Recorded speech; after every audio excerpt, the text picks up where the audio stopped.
Welcome back, beautiful souls. Now, before we dive into today's episode, I wanted to share something about why I do this work and why this conversation is so close to my heart. I started Lotus Sage Coaching back in 2020, right in the middle of my separation. And at that time, I realized something hard and heartbreaking. While I was married, I let my husband dictate my worth and my value. And I believed him. I didn't stand in my light. I didn't own my power. I became a diminished version of myself. And honestly, I didn't even notice how much I had dimmed until the light was just almost out. I never want another woman to feel like that, ever. I want you to feel rooted, radiant, unapologetically you.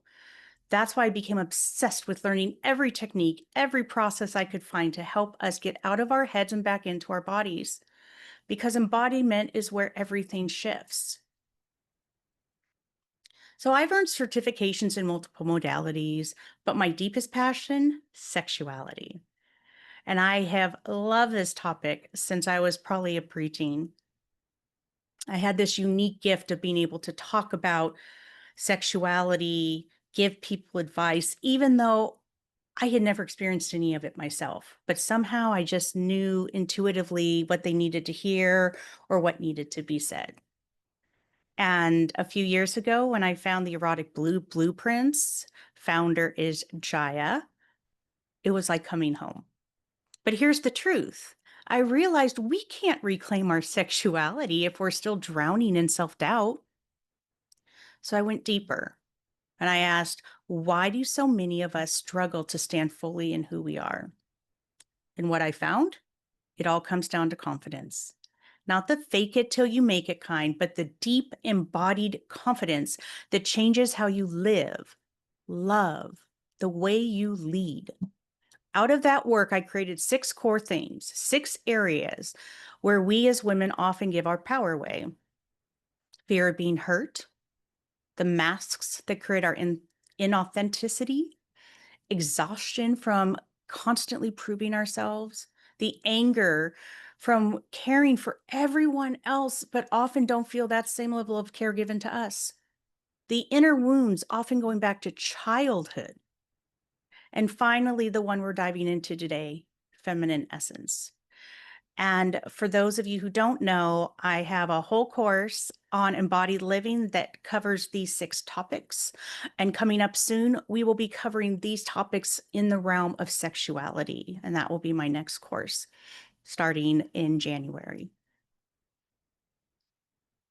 But let's go back to our feminine essence, because this is a big one.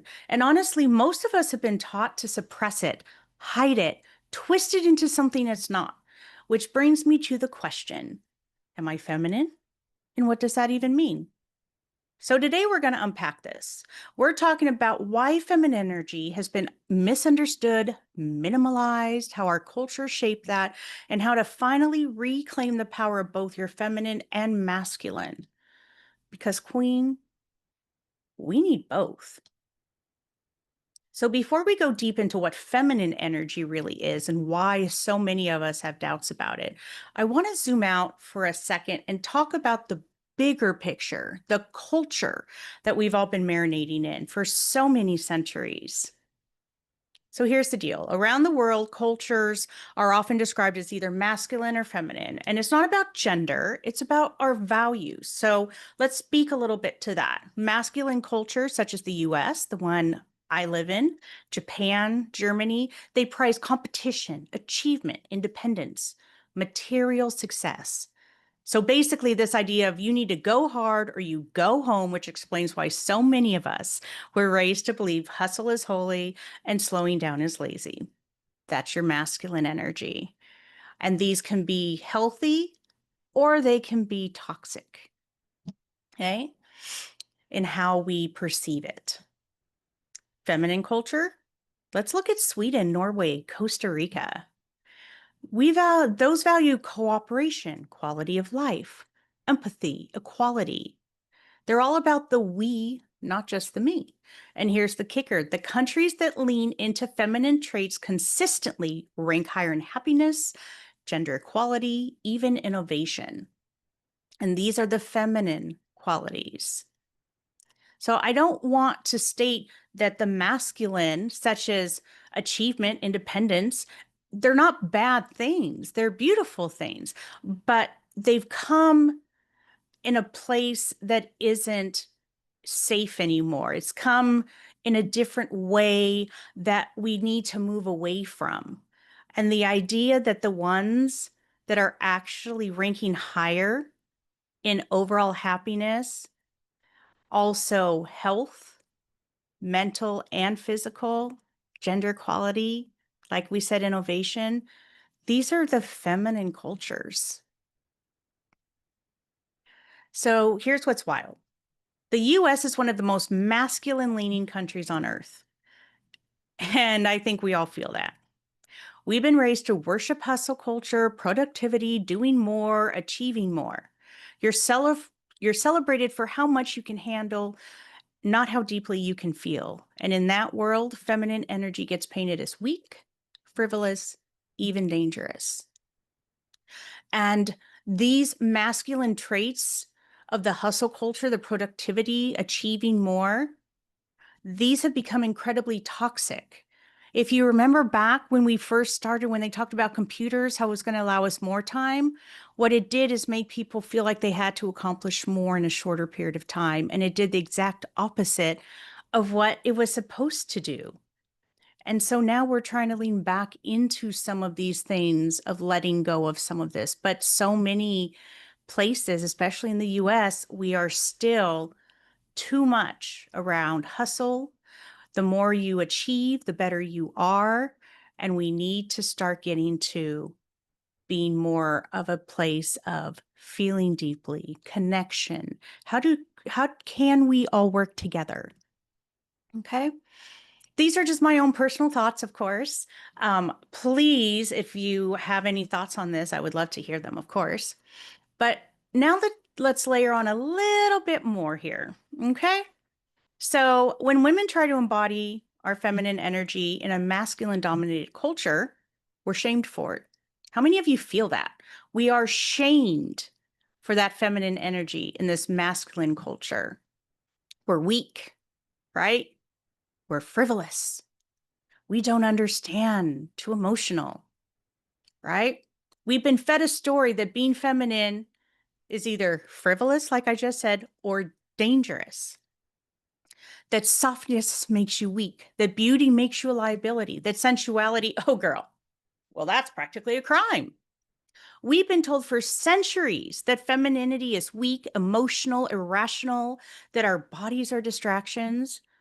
I mean, how many times have we been told to cover up because it distracts a man? Like it's our job to manage someone else's lack of self-control?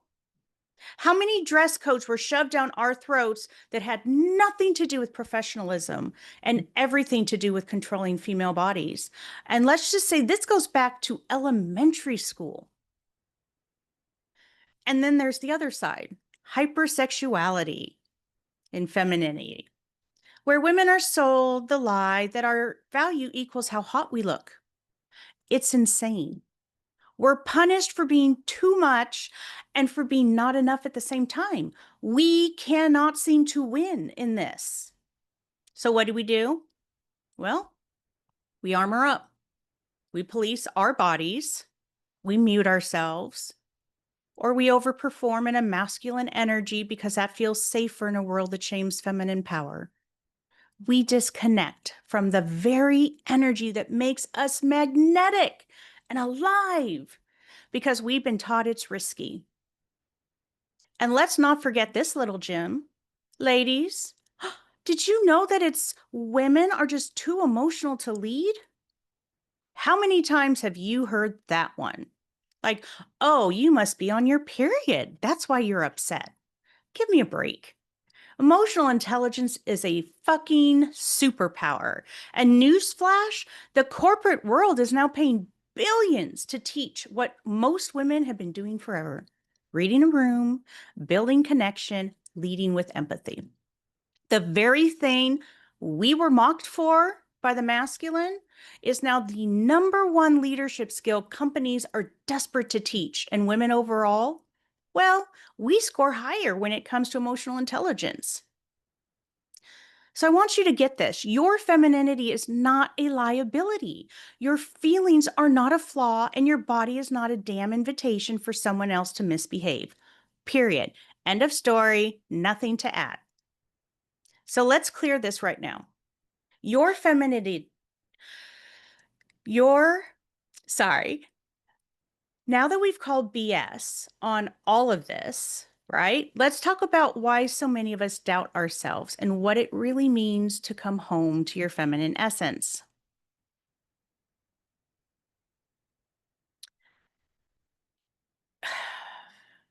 I'm going to get into some stuff again that I've been through. And so I want to explain why it hits home for me. For years, I was masculine masked with cuteness to prove my femininity. I thought the business world required me to be all hustle, all strategy, all go, go, go. Processes, procedures, tax orientation, time management. These are my superpowers.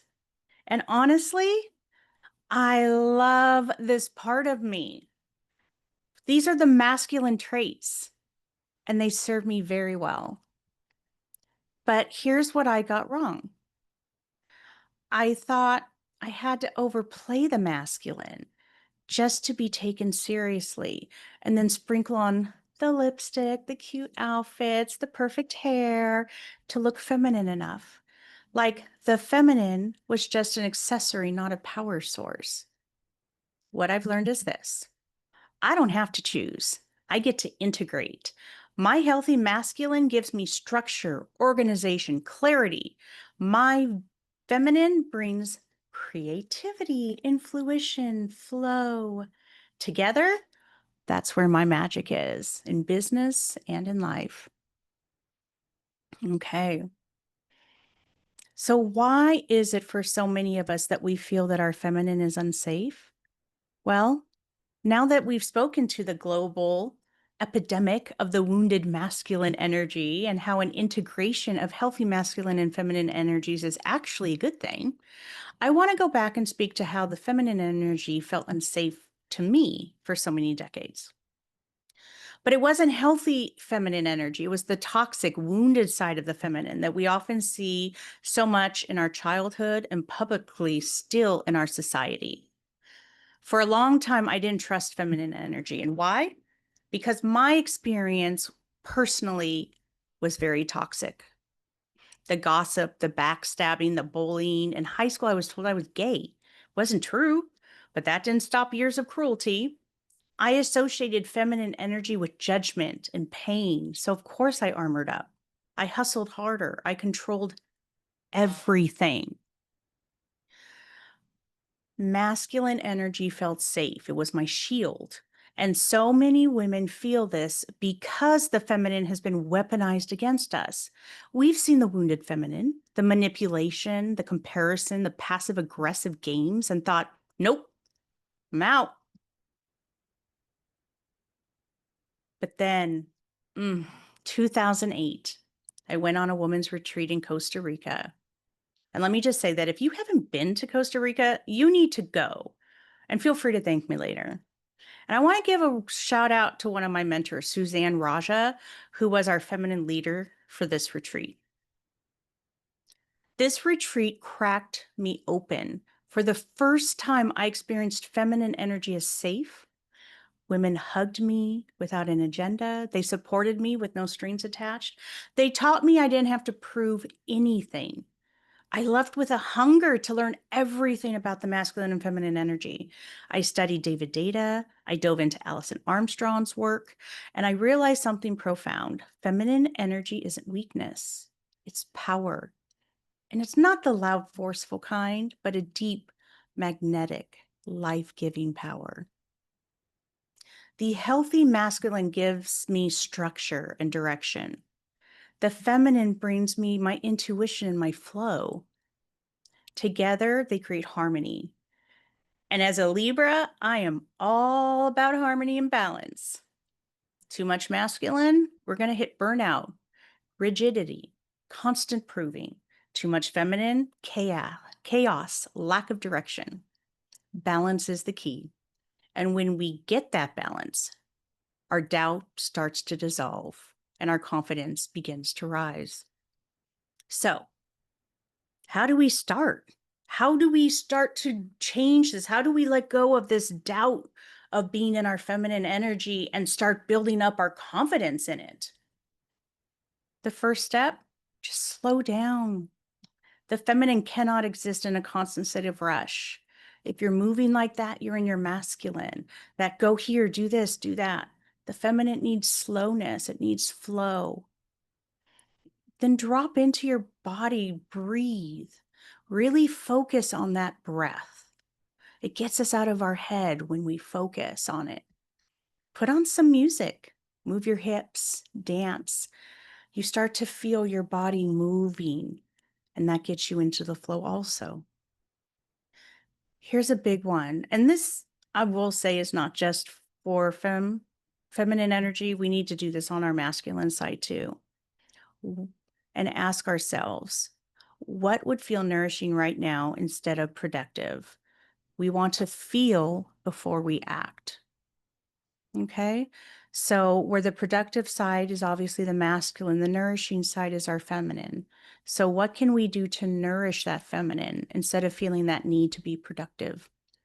And I want our men who might be listening to feel into this too, because you need that feminine energy in your life also. Like I said before, it's about harmony and balance. And it often takes me back to this idea of think, that acronym that we learned when we were children, and that so many adults and teenagers have forgotten. Is it true? Is it helpful? Is it inspiring? Is it necessary? Is it kind? If it isn't those 5 things, don't say it. So again, think before you act, feel before you act. And of course, I always like to add pleasure to your day. Light a candle, savor your coffee, touch your skin, feel into your senses, feel just things that bring you joy into your life. These are so important. And I want you to remember that the feminine doesn't need to prove. She already knows. And when she knows, the doubt dissolves. Okay. So if this episode resonated with you, I want you to share with another woman who needs this reminder and tell me, what does feminine mean to you? Because here's what I want you to know. Your femininity is not weakness. It's your magic. Your softness does not make you fragile. It makes you powerful. And you don't have to choose between masculine and feminine. You get to integrate both and lead from wholeness.